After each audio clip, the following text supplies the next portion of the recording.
How much of what you hear, how much of what you think you know is actually true?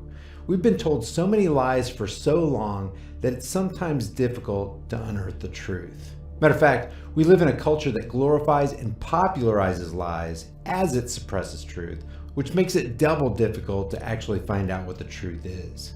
Lies are kind of the in thing. It's said that a lie can make its way around the world before truth has time to get its pants on. Here's an example.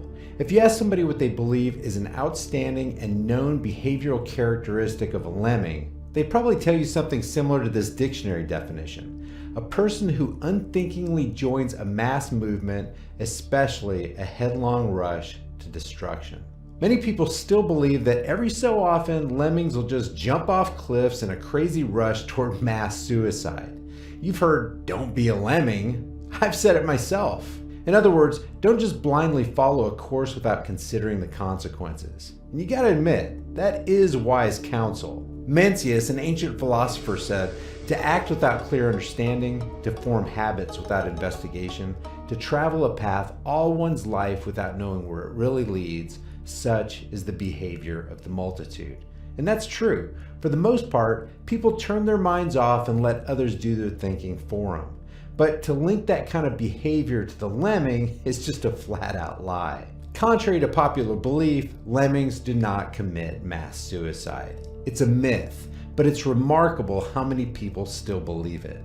Wildlife biologist Thomas McDowell says it's a complete urban legend. I think it blew out of proportion based on a Disney documentary in the 1950s, and that brought it to the mainstream. Guys, lemmings are a kind of short-tailed vole, a mouse-like rodent that favors tundra and open grasslands. 3 kinds are found in Alaska, including the collared lemming, the only rodent that turns white in the winter. Ahead lies the Arctic shore, and beyond, the sea. And still the little animals surge forward. Their frenzy takes them tumbling down the terraced cliffs. And so begins the Lemming segment in Walt Disney's 1958 program called White Wilderness. It was part of the studio's True Life Adventure series. So of course, like politicians, Disney had to throw falsehood into their True Life Adventure series. White Wilderness featured this segment on lemmings, detailing their strange compulsion to commit mass suicide. According to a 1983 investigation by Canadian Broadcasting Corporation producer Brian Bailey, the lemming scenes were faked.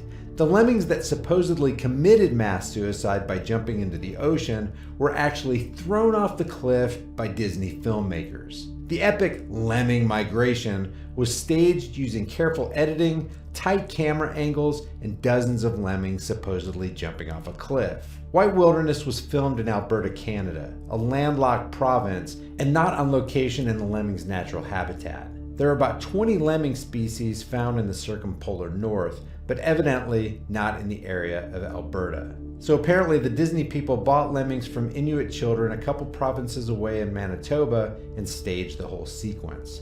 In the lemming segment, the little rodents assemble for a mass migration, scamper across the tundra, and ford a tiny stream as narrator Winston Hibbler explains that a kind of compulsion seizes each tiny rodent, and, carried along by an unreasoning hysteria, each falls into step for a march that will take them to a strange destiny. That destiny is to jump into the ocean. As they approach the sea, which is actually a river brought to you by more tight cropping, Hibbler continues, "They've become victims of an obsession, a one-track thought.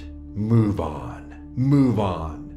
The pack of lemmings reaches the final precipice. Hibbler says this is the last chance to turn back, yet over they go, casting themselves out bodily into space. Lemmings are seen flying into the water. The final shot shows the sea awash with dying lemmings. And it's amazing to me how many people don't think of the camera angles and timing. If you just stop to consider the positioning of the guy behind the camera and the subjects he's filming, you know it's all staged. In the sequence of the film, here the camera is below where the lemmings are supposedly about to jump. Then they pan out over the cliff from above, back to below the cliff, then to a shot from the water, then above the cliff from the perspective of the suicidal lemmings, back to below the cliff, above the cliff, and back in the water again. There's nothing strange here, folks. Don't ask questions, we're the filmmakers. Believe us, they were committing suicide. Now, no doubt some scenes in nature documentaries are staged. In Sir David Attenborough's recent documentary, The Life of Birds, the close-up footage of a flying swan allows us to see in sharp detail the amazing action of a bird in flight. But faking an entirely mythical event is something else. It's likely that Disney conflated and confused dispersal with migration and embellished a kernel of truth in order to attract viewers' attention. Lemming populations fluctuate enormously based on predators, food, climate, and other factors. Under ideal conditions, in a single year, a population of lemmings can increase by a factor of 10. When they've exhausted the local food supply, they disperse, as do the moose, beaver, and many other animals. But when times are lean, they'll even resort to cannibalism, but never mass suicide. Guys, the hoax Lemming Disney story should teach us all a lesson. Never believe everything you hear. Sit back, give it some thought, and question everything. Don't be pressured to believe. Pressure yourself to know what's actually going on. There is something that has committed and continues to commit mass suicide in our world today. It's critical thinking. That appears to have jumped off the jagged rocks of our illusory world long ago.